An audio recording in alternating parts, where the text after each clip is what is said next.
আসসালামু আলাইকুম everyone, how are you doing today? আশা করি সবাই ভালো আছেন। আলহামদুলিল্লাহ, I am very well by the grace of almighty আল্লাহ।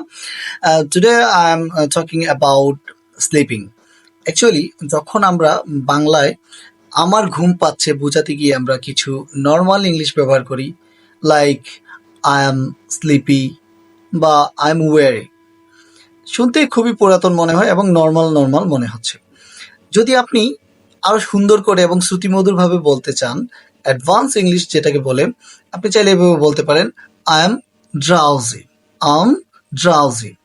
এছাড়াও আপনি বলতে পারেন, যদি একটু ক্লান্তি বোধ করেন বেশি, তাহলে I am sluggish, I am sluggish.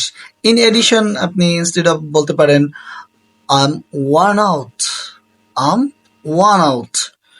আরো অ্যাডভান্স ইংলিশে যদি আপনি বলতে চান, আমার ঘুম পাচ্ছে, সেক্ষেত্রে আপনি বলতে পারেন, আম বার্নড আউট, আম বার্নড আউট।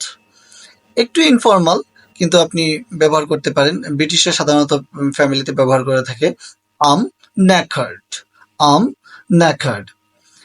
সো ভিউয়ার্স, এটা হলো আমাদের অ্যাডভান্স ইংলিশের নমুনা, যা শুনতে খুবই সুন্দর লাগে। এখন চলুন আমরা আরেকটু ইংরেজি জেনে নেই। আমি ঘুমোতে যাচ্ছি সেটার ক্ষেত্রে আমরা নর্মালি যদি বলি, I am going to sleep, I am going to bad, এগুলো খুবই ওল্ড ইংলিশ। আপনি যদি অ্যাডভান্স ইংলিশে বলতে চান, তাহলে বলতে পারেন, I am dozing off, I am dozing off. So viewers, আশা করি আপনাদের ভিডিওটা ভালো লেগেছে। আপনারা আমার ভিডিওকে লাইক, কমেন্ট এবং বেশি বেশি শেয়ার করবেন এবং পরবর্তী ভিডিওর জন্য অপেক্ষা করবেন। সো ধন্যবাদ এভরিওয়ানকে।